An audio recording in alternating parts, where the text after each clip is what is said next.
Hello, magandang araw sa ating lahat. Magbibigay na naman tayo ngayon ng mga tips tungkol sa negosyo. As what I said, itong channel natin ay binubuto ng iba't ibang uri ng content dito sa channel natin. So dito ngayon, ang ibabahagi ko sa inyo, as what I said, mix to, iba't ibang content, mga mahalagang content lang. Ang ibabahagi ko sa inyo ngayon ay tungkol sa negosyo. Okay. So isa sa mga strategy, teka muna for a while. Medyo i-plaster muna natin to. Dito may kasabihan kasi na walang negosyo na walang lugi. So ang iba kasi pag may makikita silang mga phrases at saka mga theories, yun ay pinaniniwalaan nila na totoo yun. Yun ang paniniwala nila. Ngunit ang katotohanan, case to case yan. Case to case basis. So it means na depende yan sa application. Gaya ng martial art, depende yan sa application. Di lahat ng mga block mo sabi mo ito ang tamang pag-block ng ng straight punch. Depende yan sa case to case basis. Yan. Iba-iba ang estilo. So dito ang pag-usapan natin ngayon ay tungkol sa negosyo. Kung may negosyo bang, ang pag-usapan natin dito ay uri ng negosyo na walang lugi. Mayroon bang negosyong walang lugi? Dahil ang sabi nila, walang negosyo na walang lugi. So, ngunit totoo ba yun? Hindi totoo yun. Hindi totoo na walang negosyo na walang lugi. May negosyo talaga na walang lugi. At saka ito ang sasabihin ko sa inyo. Ano ba ang negosyo na walang lugi? Ay. Ano ngayon? Alas 2 in the morning. Tayo. Doon. Nagbigay tayo nito. So ano ba ang negosyo na walang lugi? Merong negosyo na walang lugi. At ito ay sasabihin ko sa inyo na ito ay tungkol sa mga information. Mga information, yun ang negosyong walang lugi. So, ibibigay mo sa tao yung mga information. So, gaya nito ngayon sa content natin. Paano ito nalulugi? Information lang to ibabagay natin sa inyo. Okay, so negosyo rin to dahil sa YouTube to mapipira to. Mapipira natin dito ang mapipira ang content natin dito pag ma-monetize ang channel natin. So ito ang negosyong walang lugi. But in some other businesses other than this, may lugi talaga. Mayroon talagang lugi. Hindi mo talaga masabi na walang lugi. May lugi yun. Walang negosyo na walang lugi. So ito ay ang gagawin natin ay maghanap ka ng content na mabili sa tao. At saka yun ang yun ang ibabahagi mo sa tao. Okay yun. Pag nag-click yung channel mo, mapipira mo. Yon kung paano kayo nagkakaroon ng negosyo na walang lugi. But in some other businesses, kaya dito sa natin, sa pagmamanok natin, sa pagmamanok natin, mayroon tong lugi. Mayroong lugi itong pagmamanok, my friend. So, for example, kahit na hindi mo isalang sa competition yung manok mo. So, for example, nag-ano kayo ng maraming manok. Isalang mo sa competition. Ayaw mo nang isalang sa competition. So, may lugi pa rin yun. May lugi yun. Bakit ba may lugi? Ano mo lang, ibibinta mo lang yung mga manok. So, for example, ibibinta mo lang yung mga manok mo. Sabihin mo, hindi ako nalulugi nito dahil sa hindi ko naman isa lang sa competition. Mayroon pa rin lugi yun. So, for example, dadaanan ka ng sakit, malulugi ka. Pag hindi mo alam kung paano yan gagamutin ng mga sakit. Ngunit dito, pag nandito ka sa channel natin, malalaman mo kung paano gagamutin ng sakit na yun. Dahil tuturuan kita. Kaso lang, parang na-delete ko yata. So ang mga iba't ibang kong mga information tungkol sa pagmamanok, parang na-delete ko yata. Kaya dito nagbago tayo ng mga binago natin, binalik natin yata yung ang content natin tungkol sa content sa pagmamanok. Kaya nga dito naintindihan na to ng mga tao dito ang channel natin eh. Minsan mayroong mga awit, ngunit mostly ngayon dito mga awit ang content natin. And the other way, nagano tayo eh, payaman ang natin ngayon. Payaman ang concentration natin ngayon dahil sa natapos natin ang principal's examination natin. Wala na akong concentration doon sa principal's examination. Kung mapi-failure na yun, magsisimula tayo. So siguro pag mayroong niyan, ang result niyan, how I wish nga na darating yan earlier. Dahil pag hindi natin napasa yun, magpe-prepare naman tayo after. So, how I wish na darating yan upang 100% ang concentration natin sa pagyaman. Yan kasi one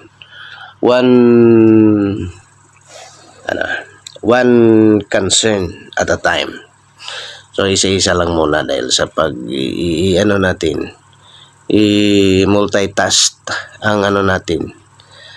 Multitask, marami ang kinakonsentrate natin, palang hindi na tayo nagkakonsentrate. Ito muna. Noon nung kinokonsentrate ko, kaya nga na-delayed tong natin, pagyaman natin. Dahil kinakonsentrate ko kasi yung principal's examination eh. Matagal kong kinakonsentrate yun. So ngayon, dito na tayo sa pagyaman ang pag-concentrate natin. Ngunit hindi pa full ang pag-concentrate natin sa pagyaman. So dito, ipapaalam ko dito ang katotohanan. Matagal kong piniprepare yung pag-principal's examination dahil gusto ko kasing ipasa yun eh. Kaya nga, na-delete ko rin ang pagyaman dahil sa sana kung hindi ko kinakonsentrate yung principal's examination ko, matagal na rin akong mayaman eh. Kasi lang kinikonsentrate ko talaga dahil sa ayaw kong manatili na ordinaryong guro. Kaya nga, kinakonsentrate ko ng todo. Napabayaan ko ang pagyaman. Na-stuck ako sa mga kaalaman ko tungkol sa pagyaman. Dahil ang reality yung pagyaman, hindi yung joke na pag-aralan mo. Marami ka talagang mga dapat i-consider. Sa pagyaman, marami kang consider. That's why pag mayaman ka ngayon, huwag kang kampante na manatili kang mayaman. Dahil hindi joke ang pagyaman. Yan, ganyan. So dito, share ko lang eh. Parang share ko lang nalaman, hindi pa umabot ng 1 year. Nalaman ko na mayroon palang fault yung ginawa ko. Mayroon palang mali yung ginawa ko. Dito ngayon. Bakit pa tayo dumating doon? So dito, ito lang muna ang pag-usapan natin sa mga information So, you are so blessed na naparito ka sa channel ko. Dahil baka mabitawan ko yung mga importanteng information dito. Baka mabitawan ko yun.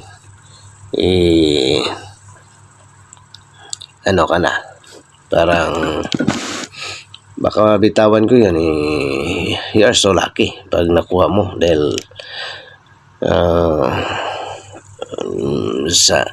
sana yung mga hindi dapat ibigay sa inyo yung mga information may bigay ko sometimes so but still for the good of the many, so okay pa rin. Yan. Ngunit sa akin dahil sa ilang taon kong pinag-aralan, ibigay ko lang sa inyo in just only of a minute. Pero okay lang, hindi nyo pa rin nakuha lahat. So dito lang muna tayo mga friend sa content natin. So yung information, yung negosyo na walang lugi, yun lang. So pag mayroon kang channel, maghanap ka ng content na ilalagay mo sa channel mo. Yun ang negosyo na walang lugi. Kahit na hindi masyadong malaki, ngunit pag marami naman ang marami naman ang subscribers mo, tsaka marami rin ang viewers mo, mapipira mo yon. So walang lugi. Paano ka lugi? Yan lang ang ang lugi mo mo lang ang itong load mo. Hindi naman lugi yun dahil naglulod ka sa naglulod naman tayo kahit hindi wala tayong YouTube channel. Naglulod tayo regular. Yung natural lang yan sa atin yun na maglulod tayo ng phone natin, so hindi tayo lugi. So walang lugi basta't information ang business mo. Katulad nito, ilalagay mayroon kang channel. So dito, pag wala kang channel, tuturuan kita someday. May isa kong taong tuturuan nito someday. So magjo-join kami nito paano ang channel niya. Tuturuan ko siya sa paggawa. May channel namin siya siguro. Hindi natin alam pag mayroon na siyang channel, nakagawa na ba siya ng channel. So dito sa atin marami akong channel Ito, marunong kasi akong gumawa ng channel. So dito marami akong channel. So dito someday magtandem kami nito. Magtandem tayo nito. Mayroon sanang magandang content. So kaso lang hindi ko na subaybayan. Kung nasubaybayan ko lang, okay sana. Kaso lang, my friend, ito ay ang sasabihin ko sa inyo bago matapos itong natin. Pag mayroon kayong diary, maganda ang story yun. Pag mayroon kayong sinubaybayan, pag mayroon kayong diary, magandang story. But kung diary yun sa love mo, huwag mong ituloy yun. Huwag mong i-continue yung diary mo about love, about your life. Yung mga pangyayari sa buhay mo, lagyan mo ng diary. Ang paniniwala kasi yung mga matatanda na pag mayroon kang diary, minamalas ka. So pag mayroon kayong diary, stop mo lang yun dahil sa hindi yung maganda. Sa akin dito, kung lang sana, gagawa ko ng gagawa ko ng diary upang someday ma-recall mo, malagyan mo ng book, gumawa kayo ng book. So dito hindi ko ginawa ng diary dahil sa ang ending ay tragedy. Basta't mayroon kang diary, for example, nilagyan mo ng diary ang love life mo, ang ending yan ay tragedy. Ano bang ibig sabihin ng tragedy? Malungkot ang ending. Yan. So iba pag wala kang pag wala kang diary, i-recall mo lang yung i-recall mo ang mga nangyayari sa buhay mo. Hindi masyadong maganda ang aklat mo pag gumawa ka ng aklat. Ngunit happy ending na naman. So saan ka? Maganda ang aklat mo na gagawin mo. Tapos ang ending ay sad or tragedy yun eh. Or doon kayo sa ang aklat mo ay hindi masyadong maganda dahil sa hindi mo ang lahat ng mga eksena ay hindi maganda dahil wala kang diary. Ngunit ang ending ay happy ending. So saan kayo doon? Doon ka sa sad ending or happy ending? So dito tayo sa happy ending. Kahit na hindi masyadong maganda ang natin, yung diary natin. So dito yan, ganun lang my friend. I-recall lang ang mga incidents, i-recall lang yon pag gumawa tayo ng aklat. So dito, mayroong aklat na lalabas dito. Mayroong aklat dito na lalabas. Makikilala nyo pa rin dahil sa ang lalabas nito ay Alfredo Gallego. Ang lalabas nito Alfredo Gallego. Ang yan. So, basta't mayroong lalabas diyan na magandang aklat na sisikat to sa buong daigdig dahil sa English to eh. Sisikat to sa buong daigdig, my friend. Kung sumikat ang Romeo and Juliet, ang aklat na to ay mas sisikat pa to kaysa Romeo and Juliet. Yun ang totoo. My friend, hanggang dito lang muna. Parang bumalik sa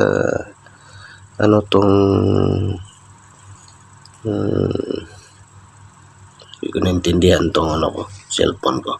Okay, have a blessed day everyone. This is your friend Alfredo Gallego of this channel, Alfredo C. Gallego. Next post naman tayo.